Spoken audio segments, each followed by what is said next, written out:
Soy Rafik Awale Said, transmitiendo en www.radiodf.net.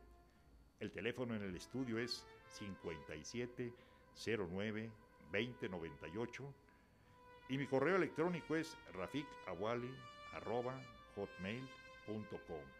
En el segmento anterior hablamos de que se estaba buscando un terreno para construir la Alhóndiga, porque ya en el centro ya no era posible, ya que los vecinos se quejaban, y se quejaban por las arbitrariedades que se cometía con los agricultores, con la gente que traía granos a la ciudad. Y como no era fácil encontrar un terreno o una casa en la ciudad porque se estaba poblando a pasos agigantados, ya que mucha gente quería venir a la Ciudad de México.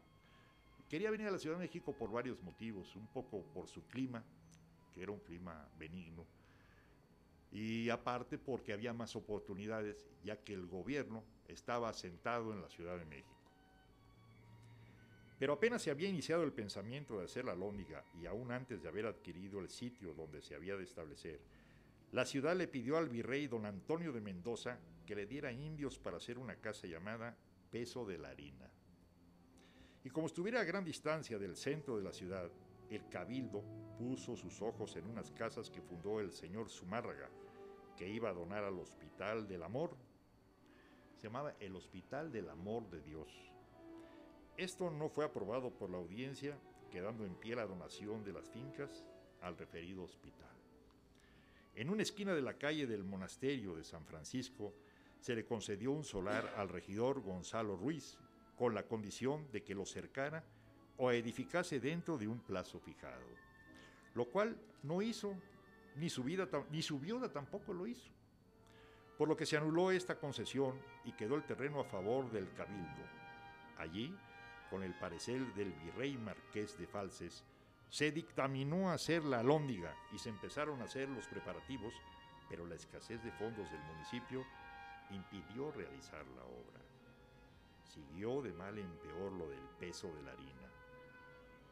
Por lo retirado del centro en que se encontraba la oficina y la dificultad de que los carros llegaran por los charcos que se formaban debido al agua derramada del acueducto, entonces el ayuntamiento, ante la urgencia del caso, comisionó a 2 regidores para que vieran una casa que estaba en la calle de San Francisco, esquina de la casa de Hernando Ávila, que cae en la plazuela que está delante de las casas de doña Martina Martínez, la cual parecía cómoda y se tomó por 100 pesos anuales, pagaderos por tercios de años.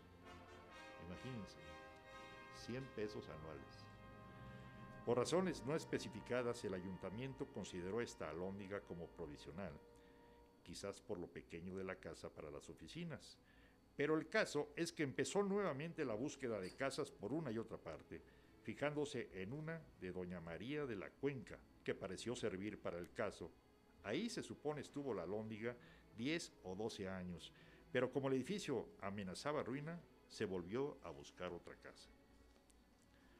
Era necesario hacer una nueva alhóndiga más amplia para que en ella entraran también otras mercaderías, cuyos precios se incrementaban cada día por los intermediarios o regatones. También se regateaba, y se regateaba bastante. Como entonces se decía, a los que regateaban les llamaban regatones. Se tiene conocimiento que la primera casa de esa clase se situó al lado del norte de la Alameda, en el lugar que ocupa la iglesia de San Juan de Dios, en donde se trasladó después a la calle de su nombre, aprovechando la mayor proximidad a las casas de la ciudad y a la orilla del canal de gran tránsito de aquella época. Sí, porque en aquella época lo que la Ciudad de México, o sea que era el primer cuadro que conocemos ahora, o el centro histórico, estaba rodeado de canales. Fundada la Alhóndiga, el ayuntamiento procedió a formar las ordenanzas correspondientes para tan importante institución, que fueron aprobadas provisionalmente por el virrey conde de La Coruña y confirmadas después por Felipe II, con algunas leves modificaciones. Esto fue en 1583. Las ordenanzas se componían de 18 capítulos y en ellas se prohibía la regatonería, ante todo como causa del alza de los precios, y también que los regatones salieran a las calzadas caminos o acequias al encuentro de los introductores de maíz, trigo, harina o cebada para comprarles sus mercancías. Esto continúa hasta la fecha. Vienen siendo los intermediarios. Eso hace que se encarezcan mucho los productos. Porque cuando el agricultor llega a la Ciudad de México, ya pasó por varias manos su producto y eso hace que se encarezca. Bueno, pues eso sucedía desde la época colonial. Entonces, ellos interceptaban a los agricultores antes de que llegaran con su mercadería a la Alhóndiga para comprarles el producto y después venderla aquí a precios más elevados. Les compraban sus mercaderías y estaban obligados a venir a la garita de la Alhóndiga sin poder vender fuera de ellas. Ni todo ni parte de los efectos que traían bajo la pena de perderlo todo y además una multa de 10 pesos. 10 pesos era mucho dinero en aquella época. La venta era de las 8 de la mañana a las 11 y de las 2 de la tarde en adelante. Y ya puesto el precio del día, al abrirse el negocio, no se cambiaba en aquellas 24 horas. Esto mismo sigue sucediendo en la central de abastos. Es lo que le llaman las subastas. Siendo la Alhóndiga casa de la ciudad, nadie podría entrar en ella portando armas, so pena de perderlas, y para cuidarlas había un empleado con título de fiel o alcalde. Ese título de fiel viene en los orígenes por un empleado que se llamaba fiel, que tenía la obligación de vivir allí. Asistía también un escribano para dar fe de las ventas y anular cualquier dificultad que hubiese. De cada fanega de trigo o cebada que entraba en la Alhóndiga, su dueño tenía que pagar 3 cuartillas y otro tanto por cada quintal de harina, que eran destinados para los gastos de la citada Alhóndiga y del pósito de la ciudad. No pósito, pósito de la ciudad. Y ya que mencionamos el pósito, era como institución hermana de la que venimos tratando, siendo la casa en donde se guardaba la cantidad grande de granos que se tenía como de repuesto en la ciudad, villa o lugares para tiempos de escasez. Esta se fundó separada de la otra, la Alhóndiga del Cacao. El cacao en aquella época, no hay que olvidar que en algunas partes era como moneda de cambio. El cacao había que guardarlo casi en una caja fuerte. Bueno, en la actualidad también, porque el valor del cacao alcanzaba precios increíbles y en la actualidad es lo mismo.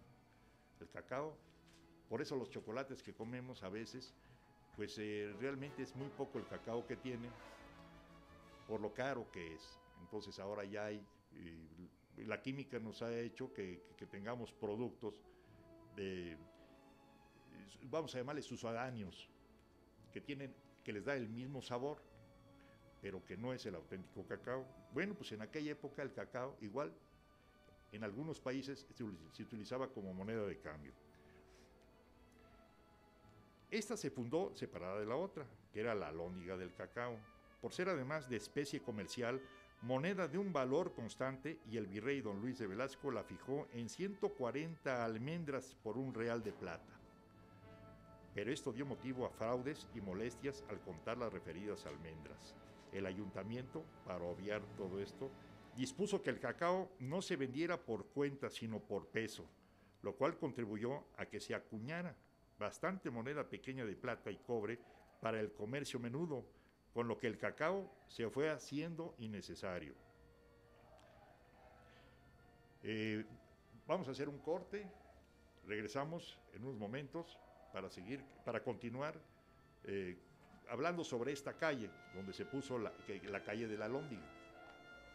Mi nombre es Rafik Abuali Said. Estamos transmitiendo por www.radiodf.net y el teléfono del estudio es 5709-2098 y mi correo electrónico es rafikabuali@hotmail.com.